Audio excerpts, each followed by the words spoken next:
There's Rob Thompson game playing you today. You know, Zach, this is a monumental moment because you're my first Canadian. Okay. Actually, no, you're my second. You're my second. So, well, but it's still honor. monumental. Yes. It's an honor. Thanks for having me. So Zach Zaret is the founder of a really cool platform, Drafters Fantasy Sports, and we're going to talk about that, Zach. We're going to talk about your journey to get here. We're going to ask you kind of some questions at the end about advice you would give to your 21-year-old self, maybe 2 years ago, 3 years ago. I don't know. How old are you now? 26. Well, all right, 5 years. Well, what the journey you led. So let's start from the beginning. Let's start with how did you get to this point? So talk about the beginnings of Zach and how you became an entrepreneur. Well, I don't know. I think I've just always wanted to start a fantasy site. Really, I started playing. I mean, I'm 26 now. Started playing fantasy sports when I was probably 11. Just playing with my friends, and just always saw a lot of things that were missing, or features or formats that could be added to these different sites that could just make the experience so much more fun, easier to play, less time consuming. And there were just so many different things that there was enough to start it, an entire platform.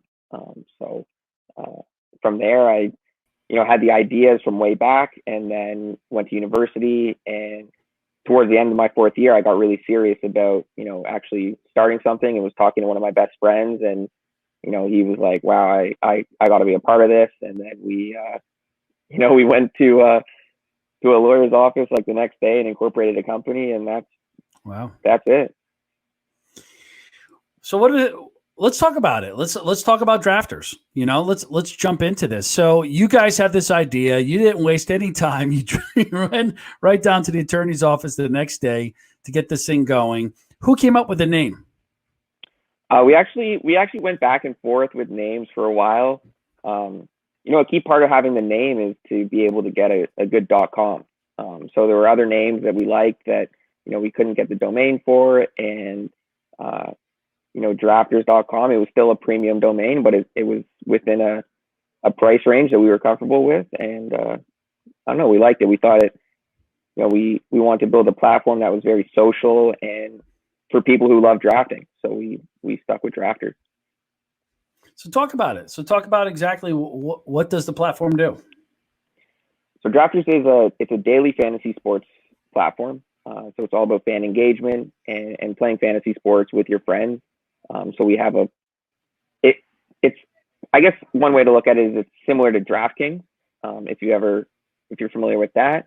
But instead of doing a salary cap format where you're just making your team on your own, you're actually participating in a live draft.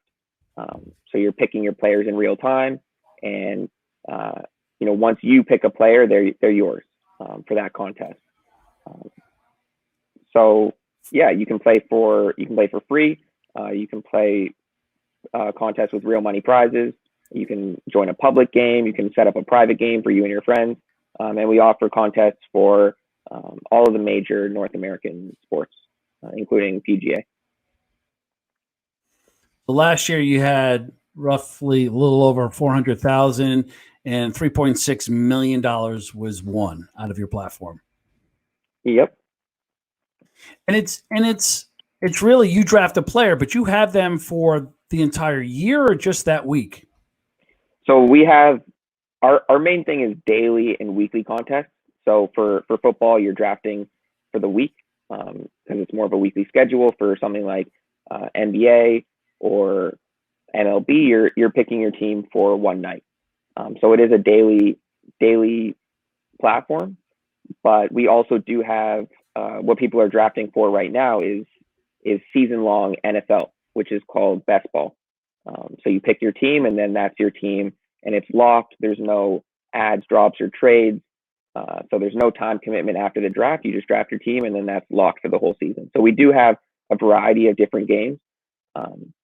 So you can draft for one day. You can draft for the whole season. You can draft for, let's say, a playoff.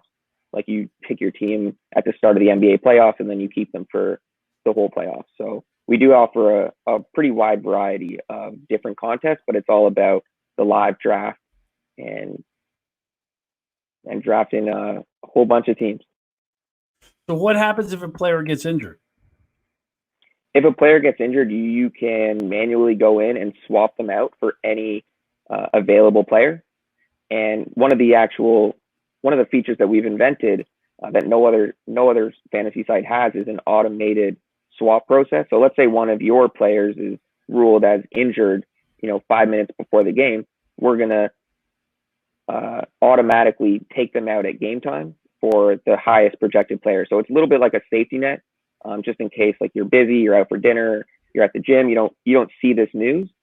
Instead of getting stuck with a player in your lineup who's going to get a guaranteed 0, you're going to get somebody, and you can also control it. So you can set your rankings, and then it will put in the highest ranked player. Awesome. And then the payouts are every week or at the end of the season. How does that work?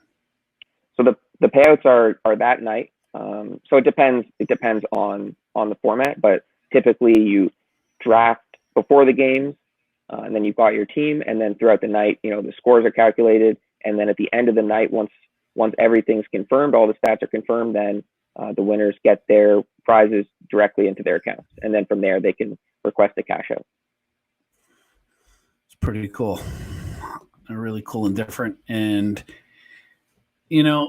I think without going too much into it, what we're going through right now, obviously with the industry kind of shut down, but besides this moment of time, and everything's going to come back, and it's probably going to come back 100 times more robust, because everybody's going to be craving it. So it's almost like it's like a wave that's going to happen. But prior to this moment, what's been the biggest challenge that you guys have faced up to now? And then how did you overcome that challenge? I mean, there's a long list of them, I guess. I mean, acquiring users is the first challenge you come across. It's like you've got your minimum viable product, and you're expecting the whole world to just find it and come make accounts, and everyone's playing. But no, you've got to go out and do the marketing work and figure out the promotions and get your partners on board. Right. So there's a challenge there. Raising capital is always difficult. Finding the right investors, and that whole process is challenging. And then when coronavirus comes and wipes out all sports, that's another. It's a little bit of a challenge. So. Yeah, it's a little bit of a challenge. So, what was that moment that you have? Because everybody goes through it that starts a business where, man, it's going to work. You think it's going to work. You guys believe in it. You put a lot into it until you press go and you press open for business. What was that moment that you guys had that said, I think we're onto this? Like, man, this is going to work. And were there some pivots in there to adjust what you were doing? Well, it's a tough one. I guess that moment, I mean, it kind of happens gradually. I mean, of course, when you get your first real money deposit, your first transaction, that's a nice one. And very early on, like when it was just a beta, we had very few users. We would get email notifications every time we would get an email notification for a new registration, a deposit, but we would even get notifications if someone joins a draft. So we would get, throughout the day, we'd get a couple that, there's a draft, it just filled, it's drafting now. We would come on and watch it and make sure it runs smoothly.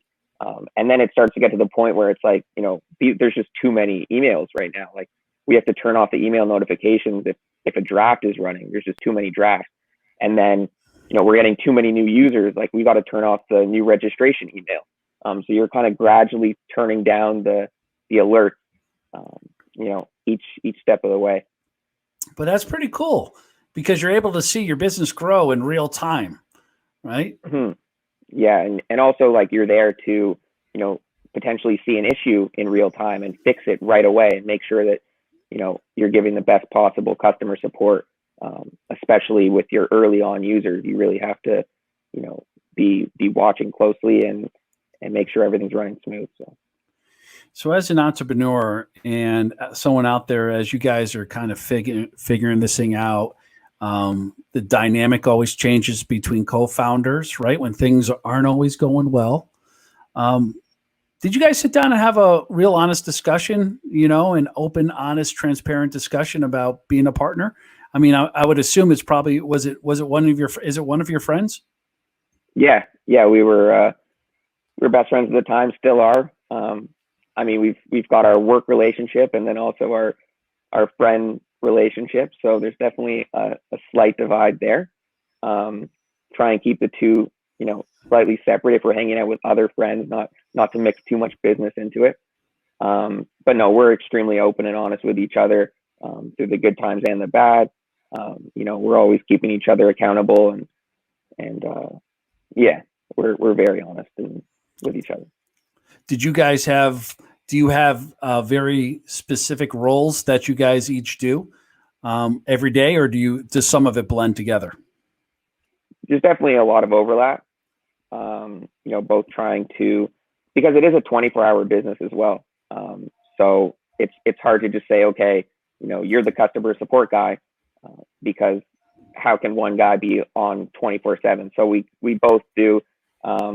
We both try and be capable of doing everything within the business, and then from there, just keeping good communication about who's doing what at any given time.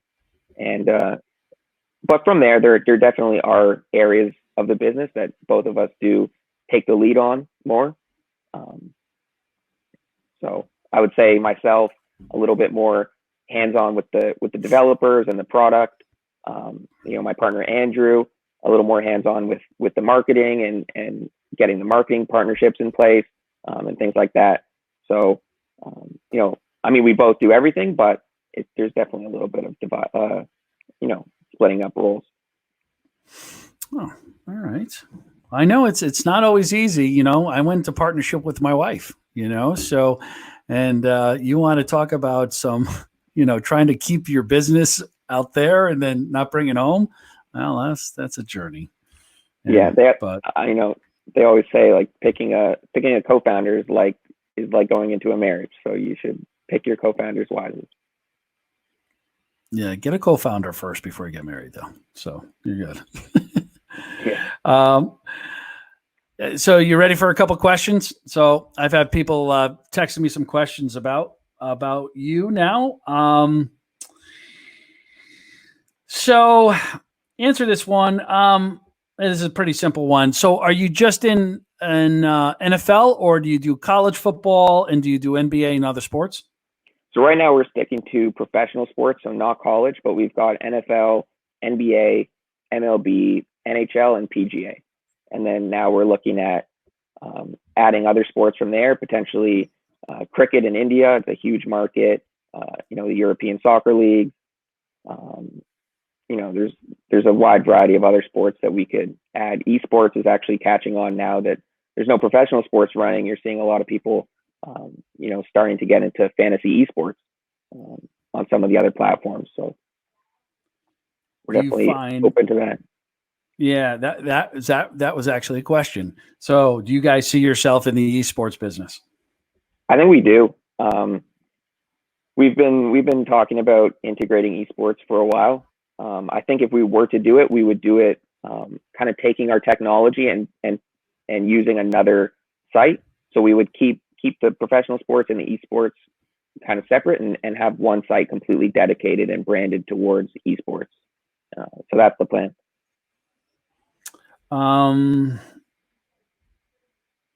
Did you guys start this business while you were in college or grad school? And if so, would you highly recommend doing it that way or waiting till you graduate? So that's kind of a two-part question. So we started it, actually our fourth year. I think it was our marketing class. Our final project where you had to pick a business and do an entire marketing plan and strategy. And we asked the professor if we could do it on a business that we planned to start, and he said yes. So it was actually like our final project in university, and we started working on it. And then as soon as we were done, we went full out on it. Was it your capstone? What's that? Oh, maybe that's a U.S. thing. Your final project, yeah. Yeah, just for that class. How about mentors? Question is, was your professor a mentor? Did you find people outside of the university for a mentorship? I think more outside. Like we didn't maintain too much of a relationship with that professor in particular. But yeah, I mean, our early on investors have definitely, provided a lot of guidance and advice along the way. And then just looking around to other successful entrepreneurs and, reading books and watching videos and, watching everything on YouTube that's out there and things like that. Nice. All right. And definitely, I should also shout out my parents, obviously, providing all kinds of advice along the way as well. So. As parents do. That's what we do, Zach. Yep. We can't help ourselves. An enthusiastic yep. Last question. What advice would you give to yourself if you got to go back? If you got to go back in time, 4, 5, 6 years, knowing what you know now as you started this business, as you prepared for it, what advice would you give yourself back then? I definitely would have, with all my electives in university, taken computer science, learned how to code, and really had a full understanding of the technical side and being able to code. I would definitely love to go back and take all kinds of computer science courses. Because myself, I come at it more from a business and accounting and finance, economics, like those types of classes, which have, definitely been helpful. And, but, just with those electives that you can pick any other courses, definitely, computer science would have been the one. So, I've heard that from a bunch of people as well. I definitely was the technology side of it for you guys? Was that a challenge, trying to find the right tech partner? A little bit. I mean, we had a good network early on. So we were getting, technical advice, from the start of just like, what are the requirements? How do we break this out? What kind of development team and how long do we think it'll take and things like that. But we've been very hands-on with the dev team. So, as long as we keep like really tight communication there and working with them and testing things and keeping up with everything, then, we haven't had too many issues on that side. Nice. Although very early on, we had someone post in a Facebook group, like a free contest, and we got now it doesn't sound like a crazy amount, but it was just like, at the time, maybe we had like 200 players, and then we just had 500 players like flood in all in one day. And then our server couldn't handle it. And then, but now we're on Amazon servers that are, scale automatically. So we don't have to worry about that problem anymore. Wow. It's a good problem to have. Yeah. Until the site goes down, and then everyone, right. Everybody's like, oh, yeah. Full panic mode. I got one more. I got a bonus question for you. So it's a little bit of a fantasy question, I guess. If someone was to donate, invest, probably donate, or you find, or you win the lottery, or you had someone you had a lost long uncle that left you $1 million, and the stipulation is you have to put it into your business. How do you spend it? Right now, definitely probably go out and hire a couple developers, and just speed up the development process, get the site completely polished, and from there, I would definitely go ahead with some more marketing, and we've got a lot of different marketing partnerships on the table now. But in this uncertain time with capital raising, it's a little scary to go out and blow your budget on marketing. So we've been holding back a little bit. But if we came into $1 million, definitely get all those marketing partnerships fired up and get some new players in the door. Yeah, I don't think there's any doubt that you guys are onto something. This thing is definitely, obviously, what you've done in the last couple of years with drafters, not even that, and just growing it, within 18, 24 months, and something like that, in that range, and it's just continuing to grow. You guys are going to ride that wave in the once the floodgates back open again. So I don't think there's going to be any. I don't think there's any doubt in this thing that you guys are going to make this thing happen. So, Zach, I appreciate your time today. Yeah, thank you so much for having me. It's great to chat. Yeah, no doubt about it. So that's Zach Zaret over there from Drafters. This is Rob Thompson, Game Plan U today. Thanks everybody for joining us, and we'll see you next time. Take care.